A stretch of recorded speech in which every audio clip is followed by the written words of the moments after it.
This is Valley News Live at noon. We begin with a look at a washed out road in Foster County. Take a look. Following a day with heavy rain and flooding in the region, the sheriff's office shared this video on its Facebook page about 30 minutes ago, saying the road washed out right in front of them, reminding people to not drive around those road closed signs that we're seeing. And a look around the Valley News Live Skycam shows things are looking much better, even though it may not stay this way for long. Let's go to Summer Schnellbach with a quick look at the weather. Summer. Thanks so much, JC. Good afternoon, everyone. Thank you for joining us. We are enjoying some sunshine after some morning cloud cover. Those clouds are decreasing. We're seeing some blue skies developing right now, and temperatures are warming up. The sun is coming out, meaning conditions are going to be allowed to dry up a little bit. A little bit of a breeze helps as well out of the south and southwest. We're at 62 degrees right now in Fargo, 65 in Grand Forks, 63 in Fergus Falls. We're at 64 in Jamestown, 57 in Bemidji, and 59 in Devil's Lake. Temperatures this afternoon, we can expect widespread 60s to near 70 degrees with abundant sunshine. We did have a few sprinkles and clouds move their way through earlier this morning. Very little, if any, impacts as those continue to move out. However, the rain that fell yesterday and through the weekend are causing some slight rises in some area river levels. These are the South Valley rivers. Taking a look at the Northern Valley river levels, looks like they're going down here over the last 6 hours. But severe thunderstorms with all hazards possible, in addition to heavy rain and flash flooding on the way for tomorrow and Thursday. It's a forecast you're not going to want to miss. I'll have more details here coming up a little later, JC. All right, we'll check back with you later. Thank you, Summer. New at noon, the man accused of shooting a woman and then leading authorities on a 48-hour manhunt has taken a plea deal. Newly filed court documents show 36-year-old Falthassa Prathane's plea deal will drop 3 of the original charges, while attempted murder and 1 of the burglary charges will stay. On April 10th, Pelican Rapids police responded to a call for a woman who had been shot. A witness told police she was in the kitchen when Prathane burst through the door and shot the woman in both legs and her lower abdomen. Prathane was arrested 2 days later after a high-speed chase in Redwood County. Court documents say Prathane admitted to shooting the victim, and documents say he admitted he was on his way back to Pelican Rapids to, quote, take out the victim's father. Prathane is set to be sentenced on June 13th. With the plea deal, he could spend 15 years in prison.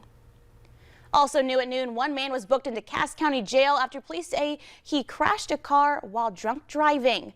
Fargo police say just before midnight last night, 23-year-old Corbin Blue crashed a car at the intersection of I-94 and 45th Street South. When officers arrived on scene, they say he was visibly intoxicated. After a sobriety test, Lee was arrested for driving under the influence. No injuries have been reported. Authorities are expected to release more information tonight on a fatal crash in Norman County. It happened yesterday on Highway 75 south of Hallstatt. Minnesota State Patrol says that Monte Carlo was heading southbound on Highway 75 and lost control and ended up rolling into a ditch. 2 22-year-olds were involved in the crash, but authorities have not identified the person who died in that crash. A nationwide manhunt for 2 fugitives has come to an end. Casey Cole White escaped from an Alabama prison last week. He was taken into custody yesterday following a police chase. Vicky White, no relation, was a former corrections officer who allegedly helped him escape. She was pronounced dead hours after the chase ended from an apparent self-inflicted gunshot wound. Casey White was located after he was seen on a security camera at a car wash in Indiana. The U.S. Senate passed a bipartisan bill giving additional security protection to Supreme Court justices and their families. Last night's unanimous consent vote comes after abortion rights activists took their fight to the homes of some of the justices. It also comes 1 week after a leaked draft opinion revealed the Supreme Court could overturn Roe v. Wade. The legislation must also be passed by the House before going to President Joe Biden's desk for his signature. President Biden used his speech today to lay out what he is doing to lower costs for American families. Inflation has driven up prices more than 8%, with gas prices hitting a new record overnight.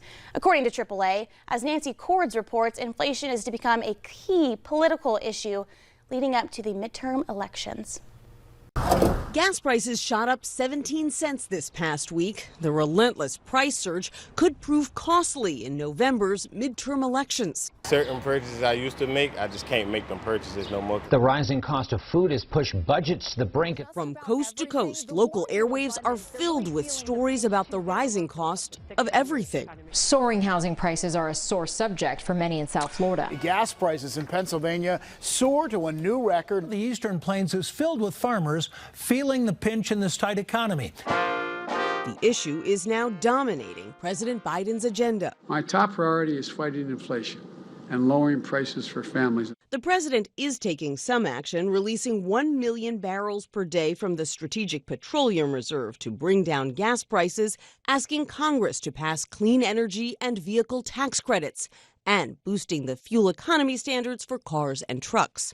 The typical American is spending $100 more a month on gasoline now than they were a year ago. Moody's chief economist Mark Zandi says inflation has long-term effects, forcing families to save less for education, retirement, or to buy a home. I do think the pandemic will fade, and I think of the worst of the fallout of the Russian invasion of Ukraine on our economies behind us. But it's not going to get back to anything we consider to be normal very quickly.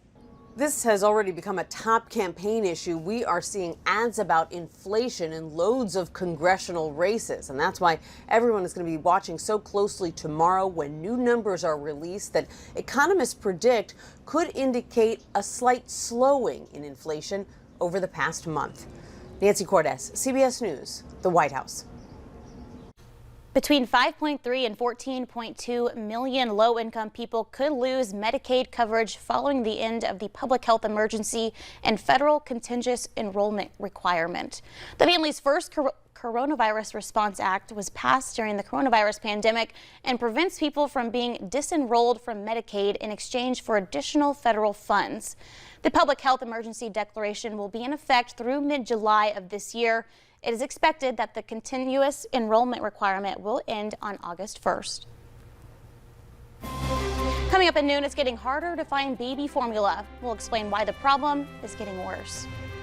But first, the sun won't be here for long. Coming up next, we'll tell you when more rain is expected to move through the area.